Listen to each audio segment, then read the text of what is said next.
Maybe it's better if you skip mom's birthday this year, Julia. You're too poor anyway. Those words from my sister still echo in my mind as I remember that phone call from last week. I was sitting at my laptop fingers, hovering over the keyboard, when Samantha dropped that bomb on me. For a moment, everything went quiet. Then I heard myself saying, "Sure, I understand." What she didn't see was me clicking the reverse payment button on my screen at that exact moment. $6,000 gone with one click. Before I tell you what happened next, let me know in the comments where you're watching from. And don't forget to hit that like button and subscribe if you want to hear how this story ends. Trust me, you won't see this coming. Let me take you back to understand how we got here. My name is Julia, and I'm 28 years old. My family consists of my mom, Linda, who's 62, and my older sister, Samantha, who's 35. Our dad passed away when I was 18, leaving behind a mountain of debt that nearly destroyed our family financially. Samantha was always the golden child. She married Marcus, a successful banker, when she was 25.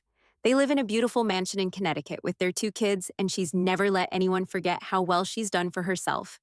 Meanwhile, I was the daughter who got left behind. I didn't go to an Ivy League school like Samantha did. I didn't marry young and wealthy. I was just Julia, the one who stayed home after Dad died to help Mom with the bills. For years after Dad's funeral, I worked multiple part-time jobs just to keep us afloat. Samantha moved to Connecticut right after her wedding, visiting only for holidays and special occasions. During those visits, she'd walk through our small apartment with this expression on her face, like she was smelling something unpleasant. She'd make little comments about the old furniture, the peeling wallpaper, the tiny kitchen where Mom and I shared our meals. At family gatherings, Samantha would dominate conversations with stories about her country club friends, her children's private school achievements, and the exotic vacations she and Marcus took. I'd sit there quietly listening to Mom praise Samantha's accomplishments while I felt increasingly invisible. "You should learn from your sister," Mom would tell me. "Look how well she's doing for herself." The breaking point moments had been building up for years. Last Christmas, Samantha made a comment about my worn-out winter coat. "Julia, honey, maybe it's time to invest in some better clothes. Image matters, you know." At Easter dinner, she questioned why I was still living in the same neighborhood. "Don't you want something better for yourself?" she'd ask, gesturing around our modest dining room. What nobody knew was that I'd started a small business when I was 22. It began as nothing more than making handmade jewelry in my bedroom and selling it online. I was tired of feeling helpless, tired of watching Mom struggle with medical bills and mortgage payments while Samantha lived her perfect life hours away. I wanted to build something of my own. The business grew slowly at first. I'd spend nights after my day job designing pieces, photographing them, handling customer service emails. I researched suppliers, learned about profit margins, studied successful online retailers. Every spare dollar went back into inventory and better materials. I was careful, methodical, and most importantly, I kept my mouth shut about it. As months turned into years, my little jewelry business expanded. I started selling fashion accessories, then luxury goods. I built relationships with manufacturers overseas, learned about import regulations, and gradually developed a network of suppliers and customers that spanned the country. By the time I turned 26, I was making more in a month than my old day job paid in 6 months. But I never told my family.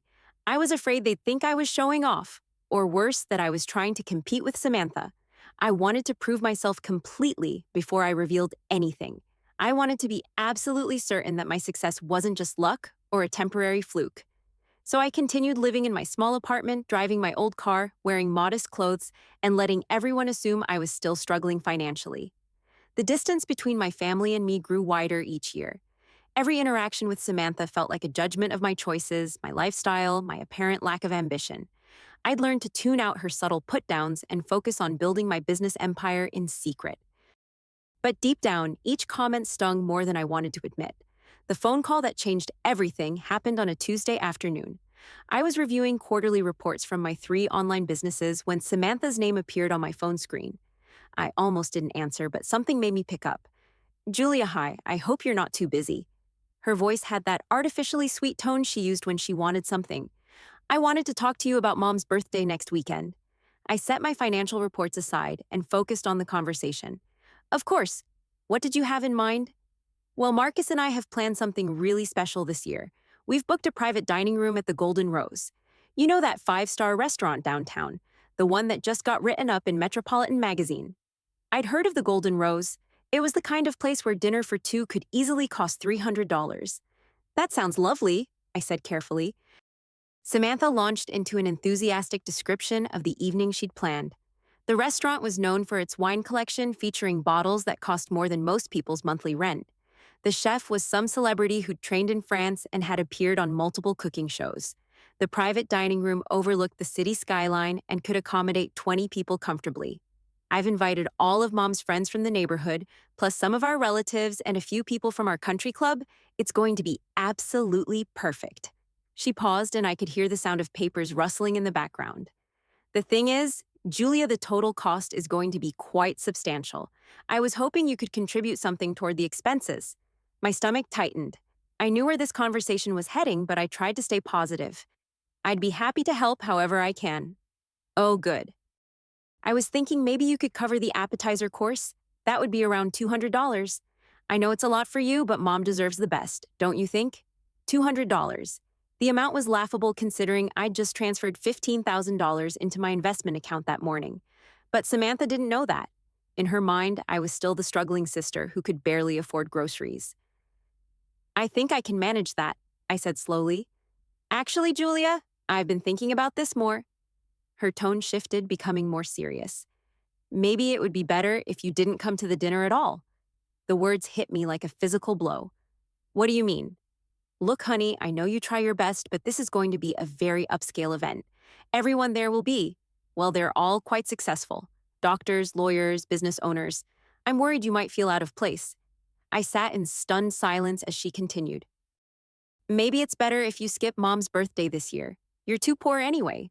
We don't want you to feel uncomfortable around successful people. And honestly, it might be awkward for everyone else too. Mom will understand. She knows your situation.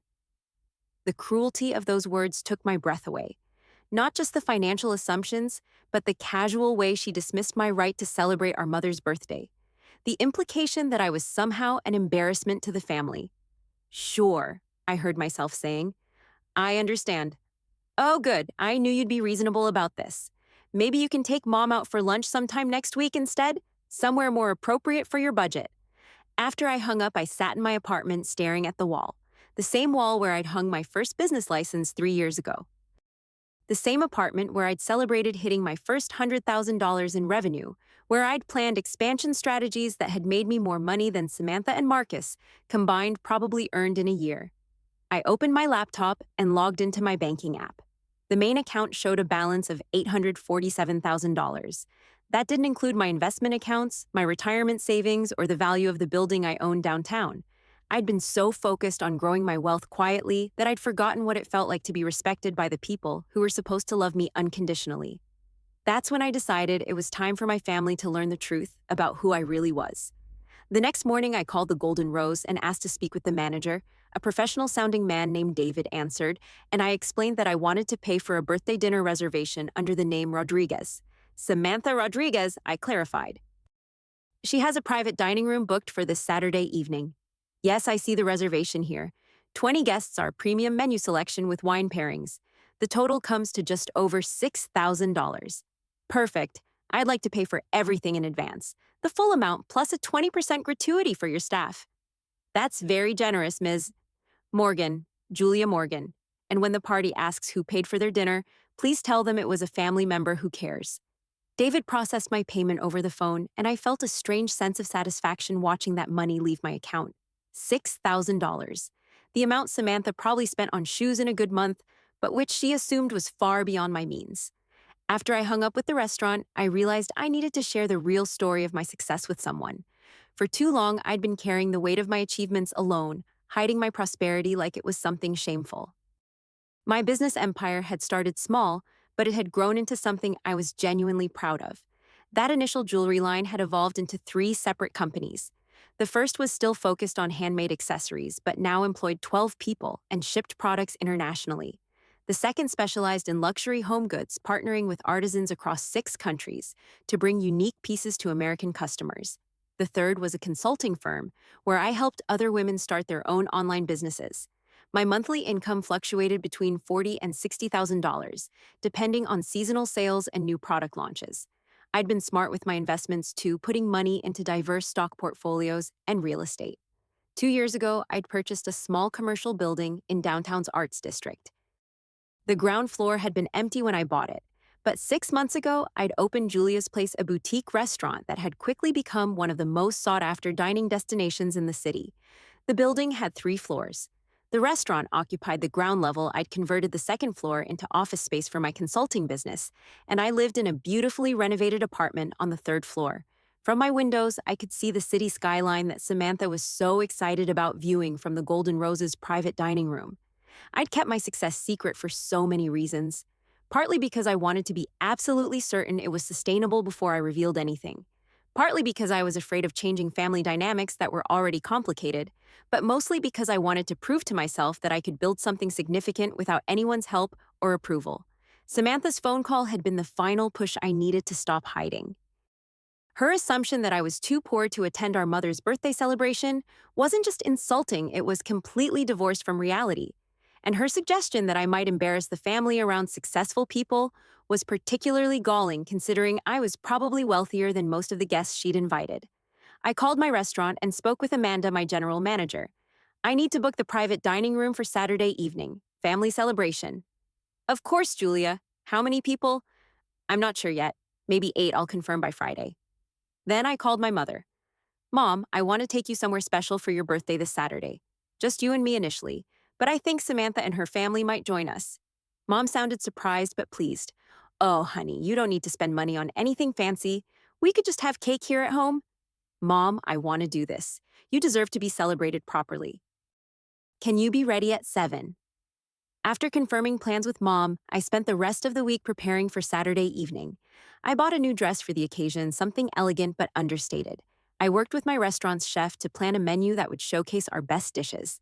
I wanted everything to be perfect, not to show off, but to finally let my family see who I'd become when they weren't paying attention.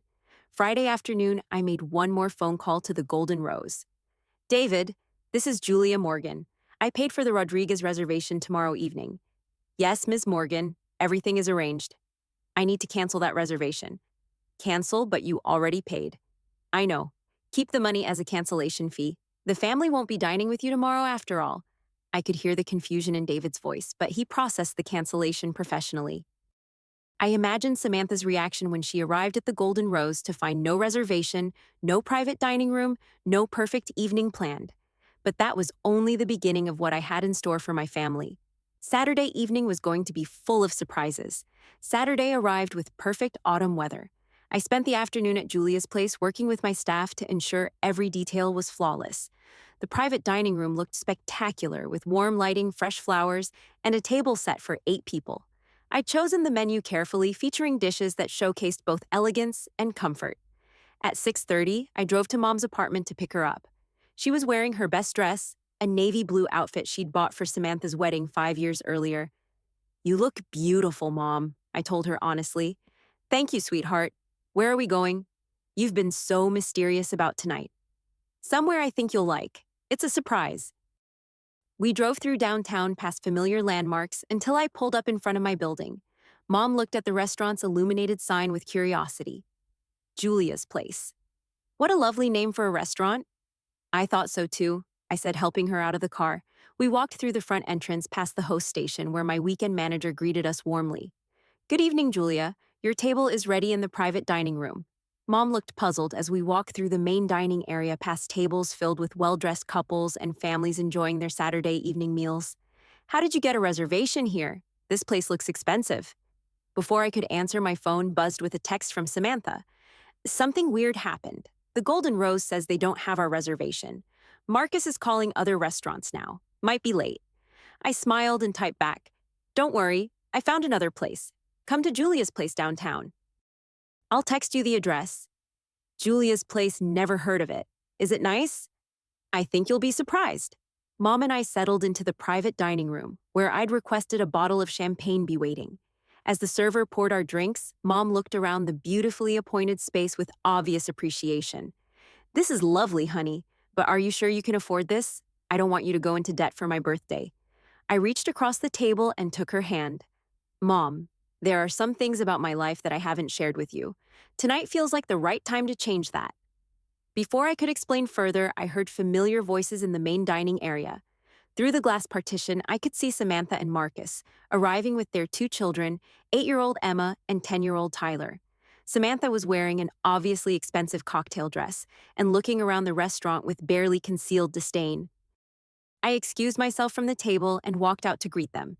Samantha spotted me immediately, her expression shifting from confusion to irritation. Julia, what are you doing here? I thought you couldn't afford to come to Mom's birthday dinner. Plans changed, I said simply. Welcome to Julia's place. Marcus was looking around the restaurant with professional interest. As a banker, he knew how to assess the value of businesses, and I could see him taking note of the quality of the furnishings, the obvious success of the restaurant, the caliber of the clientele. Nice place, he admitted. How did you hear about it? Word of mouth, I replied. Let me show you to our table. As I led them through the restaurant, Samantha kept firing questions. How did you afford the private dining room? Did you put this on a credit card, Julia? You can't keep spending money you don't have. We reached the private dining room where Mom was waiting with a huge smile. She hugged Samantha and Marcus, then knelt down to embrace her grandchildren. Tyler, who was fascinated by restaurants, immediately started asking questions about the food and the kitchen. Can we see where they cook everything? He asked eagerly. Actually, I said, I think that can be arranged. I called over Amanda, my general manager, and introduced her to my family. Amanda, would it be possible to give Tyler and Emma a quick tour of the kitchen? If the chef has time. Of course, Julia. I'll take them back right now. As Amanda led the children away, Samantha stared at me suspiciously. Julia, how do you know the manager here? And why is she calling you by your first name like your friends? I took a deep breath. It was time for the truth. Samantha, there's something I need to tell you. About this restaurant, about my life, about why I really didn't want to go to the Golden Rose tonight. I gestured around the elegant private dining room. I own this place. The silence that followed was deafening. Marcus was the first to speak. You own this restaurant. I own this building. The restaurant, the office space upstairs, the apartment on the third floor where I live. I bought it 2 years ago. Samantha's face went through a series of expressions: confusion, disbelief, and something that might have been anger. What do you mean you own this building? You work part-time jobs. You live in that tiny apartment across town. I moved out of that apartment 18 months ago. I've been living upstairs here since I opened the restaurant. Mom was staring at me with tears in her eyes. Julia, why didn't you tell us? Before I could answer, Tyler and Emma came running back from the kitchen full of excitement about everything they'd seen. Aunt Julia, the chef, knows your name. He said you helped design the menu. Are you famous?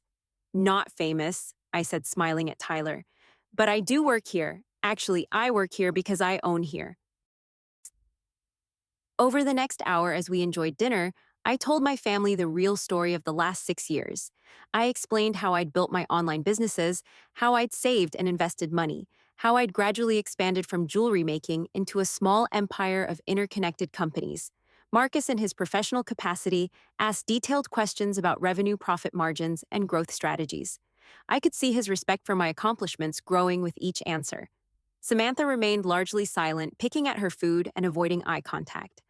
So when you said you could contribute $200 to Mom's birthday dinner, she finally said, I was being polite. Actually, I'd already decided to pay for the entire evening at the Golden Rose, $6,000. I transferred the money on Wednesday. You paid for our dinner? I did. Then I canceled the reservation yesterday and decided we should eat somewhere more appropriate for the occasion. The weight of her words from earlier in the week hung in the air between us.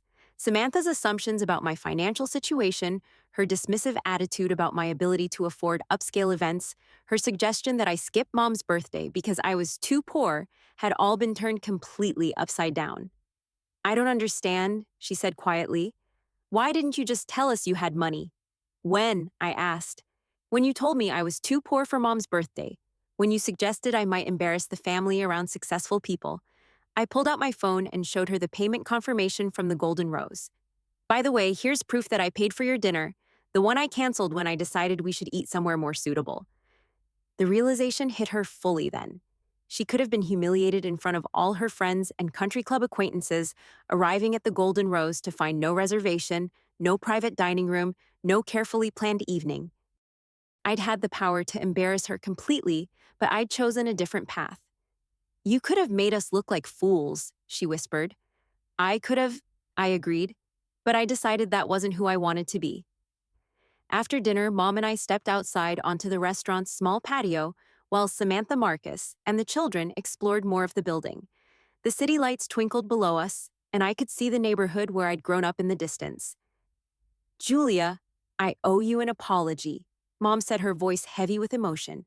I've been so focused on Samantha's obvious successes that I completely missed what you were building. I made you feel invisible in your own family. You didn't know, I said gently. I made sure you didn't know. But why did you hide this from us? I thought about how to explain years of feeling overlooked, undervalued, dismissed. I wanted to prove that I could succeed on my own terms without anyone's help or approval. I was tired of being seen as the daughter who couldn't quite get her life together. And we made you feel that way? Sometimes. But I also learned that external validation isn't what makes success meaningful. Building these businesses, creating jobs for other people, being able to support myself and contribute to my community, that's what actually matters. When we returned inside, Samantha was waiting for me near the host station. Her earlier shock had transformed into something that looked like genuine remorse. Julia, I owe you a huge apology. The things I said about you being too poor, about not fitting in with successful people, they were cruel and completely wrong. I studied her face, looking for sincerity. They were hurtful, I admitted. I think I was threatened by you in ways I didn't even understand. You were building something real while I was just playing house with Marcus's money. Your success is actually yours. It wasn't a perfect apology, but it was honest. And honesty was something our family had been missing for a long time. 6 months later, our family dynamics had shifted considerably. Samantha still struggled sometimes with the reality of my financial independence, but she'd learned to treat me with genuine respect. Our conversations now included discussions of business strategies, investment opportunities, and shared goals rather than just her monologues about country club gossip. Mom became one of the restaurant's most regular customers, bringing her friends for lunch and proudly telling anyone who would listen about her daughter's business acumen. She'd learned to ask about my work with real interest, and I'd learned to share my challenges and victories with her. Most importantly, I'd learned that success isn't about proving other people wrong about you. It's about proving yourself right about what you're capable of achieving. Sometimes the best response to being underestimated isn't anger or revenge, but simply living well and staying true to your own values. The restaurant continued to thrive. My online businesses expanded into new markets, and my consulting firm helped launch dozens of other women-owned enterprises. But the real victory was much simpler than financial growth. It was the night when my family finally saw me clearly, and I realized that their approval, while nice to have had, never been necessary for my success. Now, when we have family gatherings, they happen here at Julia's place. When someone new asks about my little restaurant, Mom just smiles and says, "That's my daughter's empire." And when Samantha introduces me to her friends, she says, "This is my sister Julia. She's the most successful entrepreneur I know." Sometimes it takes losing what you thought was love to discover what love actually looks like. What do you think about Julia's decision to hide her success for so long? Have you ever felt underestimated by people close to you? Share your thoughts in the comments below, and don't forget to like this story if it resonated with you. Subscribe for more stories about finding your strength when others doubt you, and share this with someone who might need to hear that their worth isn't determined by other people's opinions. Thank you for listening to Julia's journey, and remember that sometimes the best revenge is simply living well and staying true to who you are meant to become.